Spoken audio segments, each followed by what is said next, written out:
Ayun guys, good afternoon. Time check na sa 1 o'clock na po tayo ng tanghali at ngayong araw is mag-groupings tayo, magse-zeroing and then babaril tayo ng papel sa BR25 o within 25 meters. So bakit po ba natin gagawin yon? At dahil palagi naman natin yung ginagawa. So ang nangyari kasi guys, sa tagal ng panahon after ng competition sa Panitan Copies is hindi na natin na-check yung ating unit. So, ang nangyari, sumingaw siya. So, nagpalit tayo ng O-rings and then nilinisan na rin natin yung internal parts niya sa loob. So, bakit ba kailangan na mag-maintenance pa tayo ng ating unit? So, actually guys, kasi ito ginagamit natin. So, lahat ng bagay, kahit DR gun, kahit totoong baril, kailangan talaga natin ng maintenance sa mga unit natin. So, bakit pa tayo magse-zeroing? Ipinalitan na naman natin yung mga O-rings. So actually kasi guys, nung binaklas ko lahat, pati yung barrel niya, scope, tangke, saka yung kanyang regulator. So every time na magme-maintenance tayo at every time na ibabalik na natin at na-assemble na natin, kailangan talaga natin na mag-testing ulit kasi mag-iiba yung kanyang mga katama.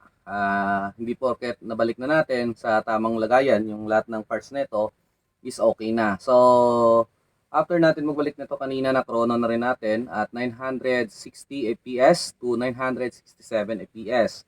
So, yung output nito guys is 1,800.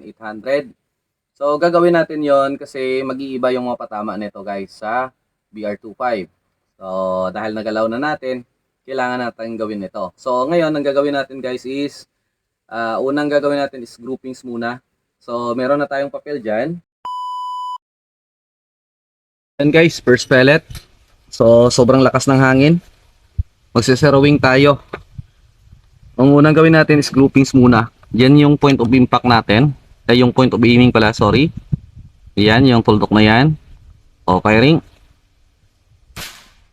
Okay, masyadong mataas. So, isa pa, i-confirm lang natin kung dyan pa rin ba talaga tumatama.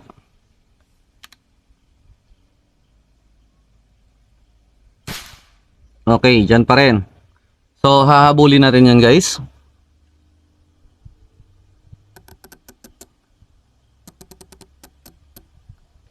Okay, then adjust tayo ng windage.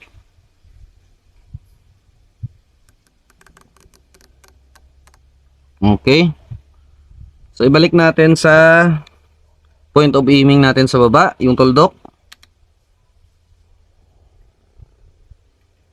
Then, barilin natin.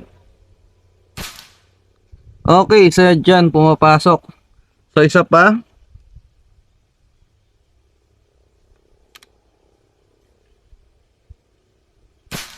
Okay, dyan pa rin pumapasok. So, ayun guys, na-zero na natin. So, yung karton is palitan na lang natin ng target paper na BR25. So, ayun guys, nalagay na rin natin yung target paper doon. Yung problema is medyo tabingi yung ating target. Kasi yung pag-install ko ng target stand is tabingi. Pero barilin pa rin natin kasi nandyan na yan. And paiba-iba yung hangin ngayon kasi parang uulan. So try natin yung BR25 na papel. Dahil na zero naman natin. O subukan natin kung mapapatamaan natin lahat. Firing.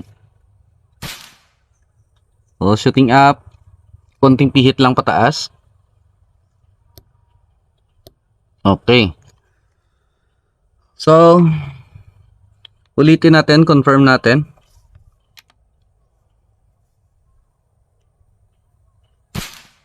Ayan na. Diretso tayo sa target number 1, sa line 1.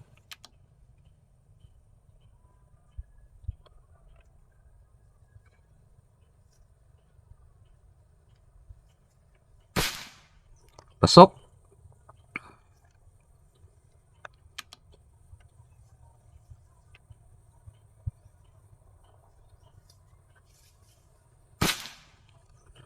Yun, bullseye.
So, ayun guys, yung mga patama natin. Yung score natin is 243, 10x, at meron tayong down 7 o 7 na 9. So, ibig sabihin, marami pa tayong pellets na masasayang dito. And then, marami pang hangin na may bubuga tong ating unit. And try and try lang natin hanggang kumalma siya at bumalik sa dati niyang mga patama. So, ayun guys, thank you so much sa panonood ng videos ko. So, God bless everyone and keep safe always.